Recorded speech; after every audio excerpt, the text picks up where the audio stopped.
Good morning, students. Welcome to PNMRC e-learning classes. In continuation of chapter number 5, that is acids, bases and salts, we will start our video with the topic neutralization. That is page number 54. So, what is neutralization? We have learned that acid turns blue litmus red. Important चीज़ है, you should understand this, that acid turns blue litmus red. Acids जो होते हैं blue litmus paper को red में convert कर देते हैं and bases turn red litmus to blue, और बेसिस क्या करते हैं, रेड लिटमस पेपर को ब्लू में कन्वर्ट कर देते हैं. Let us see what happen when an acid is mix with base. अब हम ये देखेंगे कि जब हम एसिड को बेस के साथ मिक्स कर देते हैं तब क्या बनता है. We are going to use an indicator you have not used so far. अब हम ऐसे इंडिकेटर को यूज़ करेंगे जो अब तक हमने यूज़ नहीं किया था. It is called as phenolphthalein. इसे हम क्या बोलते हैं, फिनोफ्थलीन. फिनोफ्थलीन एक तरह का केमिकल होता है, उसको एज अ इंडिकेटर हम यूज़ करेंगे. Now activity 5.5 to be demonstrated by the teacher in the class. Fill 1/4 of the test tube with dilute hydrochloric acid. एक टेस्ट ट्यूब लीजिए, उसे 1/4 किससे भर दीजिए, डाइल्यूट हाइड्रोक्लोरिक एसिड से भर दीजिए. Note down its colour. इसका कलर आप नोट कर दीजिए. Note down the colour of the phenolphthalein. अब क्या करना है आपको, फिनोफ्थलीन का कलर भी आप नोट कर लीजिए. Solution also add 2 or 3 drops of indicator to the acid. अब क्या करो, आप पहले आपने फिनोफ्थलीन का कलर नोट कर लिया, आपने एक टेस्ट ट्यूब के अंदर डाइल्यूट हाइड्रोक्लोरिक एसिड डाल दिया. अब क्या करेंगे, 2 या 3 ड्रॉप्स जो है फिनोफ्थलीन की एसिड की टेस्ट ट्यूब में डाल देंगे. Now shake the test tube gently. अब उस फिनोफ्थलीन की ड्रॉप्स डालने के बाद एसिड में उसको थोड़ा सा शेक करेंगे.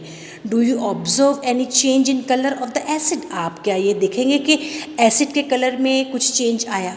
देखिए अब इसमें दिखा रखा है फिगर 5.4 में जो एसिड का कलर है वो ब्लू कन्वर्ट हो गया. Add to the acidic solution a drop of sodium hydroxide solution by a drop. अब क्या करो, ये जो सॉल्यूशन बना है इसके अंदर ड्रॉप सोडियम हाइड्रोक्साइड डालते चले जाओ. Stair the tube gently. और उसको क्या करो, ट्यूब को थोड़ा सा घुमाओ, हिलाओ मतलब.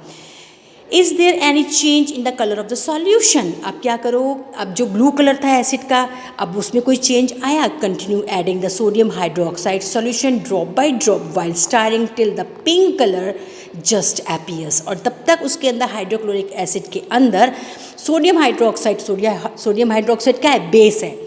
बेस को मिलाते जाओ जब तक कि उसका पिंक कलर ना हो जाए. Now add 1 more drop of dilute hydrochloric acid. उसके बाद एक ड्रॉप उसके अंदर हाइड्रोक्लोरिक एसिड और डाल दो.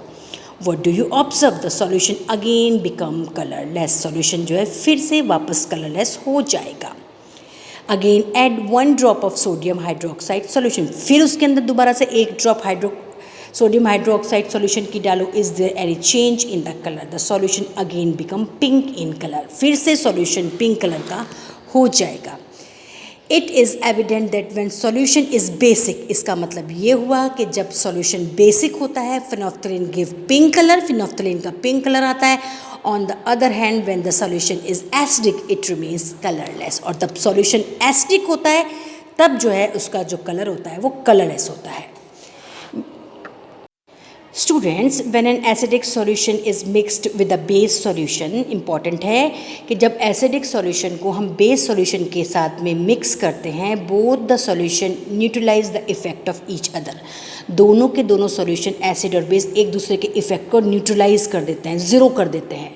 When an acidic solution and base solution are mixed in a suitable amount, दोनों का मिक्स जो किया जाना चाहिए वो सूटेबल अमाउंट में किया जाना चाहिए. Both the acidic nature of the acid and basic nature of the base are destroyed. तो इसका तो हम एसिडिक और बेस को दोनों को मिक्स करते हैं तो एसिड की नेचर और बेस की नेचर दोनों ही एक दूसरे की नेचर को डिस्ट्रॉय कर देते हैं. And the resulting solution is neither acidic nor basic. तो रिजल्टिंग सॉल्यूशन जो बनता है, जो प्रोडक्ट बनता है, तो ना वो एसिडिक होता है ना वो बेसिक होता है. Touch the test tube immediately after neutralisation. Neutralisation होने के बाद में मतलब एसिड की नेचर भी हट गई और बेसिक की नेचर भी हट गई. दोनों सॉल्यूशन ने एक दूसरे की नेचर को हटा दिया और अब क्या बन गया, वो न्यूट्रलाइजेशन का न्यूट्रलाइज एकदम जो है सॉल्यूशन बन गया। उसके बाद आप उस जो टेस्ट ट्यूब है उसको टच करके देखो। What do you observe? In the neutralisation reaction heat is always produced.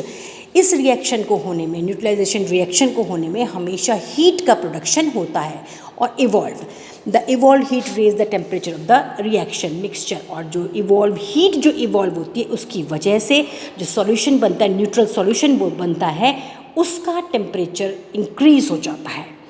In neutralization reaction a new substances form, और न्यूट्रलाइजेशन रिएक्शन के अंदर एक नया सब्सटेंस बन जाता है और उसको हम क्या कहते हैं? This is called salt.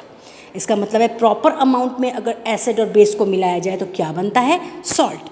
Salt में भी एसिडिक, बेसिक और न्यूट्रल इन नेचर। सॉल्ट जो है वो एसिडिक भी हो सकता है, बेसिक भी हो सकता है और न्यूट्रल नेचर का भी हो सकता है। Thus neutralisation can be defined as follows. Underline करिए बच्चों इसको, बहुत इंपॉर्टेंट है। The reaction between an acid and base is known as neutralisation. जो रिएक्शन होता है एसिड में और बेस में उसे हम क्या बोलते हैं? न्यूट्रलाइजेशन बोलते हैं। Salt and water are produce in this process. और बनता क्या है? प्रोडक्ट क्या बनता है? प्रोडक्ट बनता है salt and water and with the evolve of heat. और साथ में क्या प्रोड्यूस होती है? हीट। तो acid plus base that is salt plus water, heat is evolve. Very important. The following reaction is an example: hydrochloric acid that is acid plus sodium hydroxide NaOH that is base, दोनों को mix किया तो क्या बना हमारा? Sodium chloride that is salt. Sodium chloride मतलब आप जो नमक खाते हैं वो, जो आप घर में नमक डालते हैं वो बनता है, प्लस वाटर क्या बना? पानी। Bujo added dilute sulfuric acid to litmus water. Will the reaction mixture become hot or not? अब this is the end of neutralization reaction, student. I end my video here only. We will continue our chapter tomorrow. Up to then, goodbye, thank you and have a nice day.